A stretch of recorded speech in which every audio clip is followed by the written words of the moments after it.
আমরা যে বাজেট দেই সেটা কিন্তু আমরা না পারি আর্থিক খাতে খরচ করতে, না পারি ইকোনমিক আপনার উল্লম্ফন মানে টেনে তুলতে।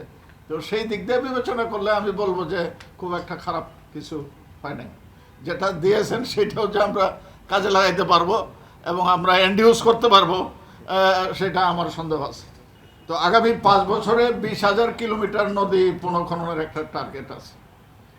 এটা যদি সত্যিকার অর্থেই নির্লোভ এবং নির্মোহভাবে আমরা করতে পারি, আমি এই দুইটা শব্দ আবারও বলবো, নির্লোভ এবং নির্মোহ, এইভাবে যদি করতে পারি তাহলে ফিশারিজের যে হ্যাবিটেট আবাসস্থল এটা ব্যাপকভাবে উন্নয়ন হবে এবং সেটা আমি ইতিবাচক হিসেবে আমি দেখছি। 448টা নদী পুনঃখনন এবং ডুবোচর ইত্যাদি রিকভার করার চেষ্টা করছে। আমি মনে করি এইটা একটা বৈপ্লবিক ডিসিশন ফর হিলসা রিকভারি।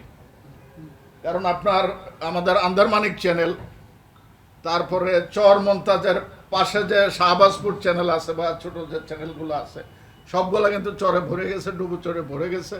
এবং ন্যাচারাল যে আজকে দেখেন ইলিশের যে প্রাপ্যতা নিয়ে আমরা অনেক কথাবার্তা বলি, তো আপনি তার আসার জায়গা উঠার জায়গায় তো বন্ধ করে ফেলছেন, ইলিশ পাবেন কিভাবে আপনার ফ্রেশ ওয়াটারে?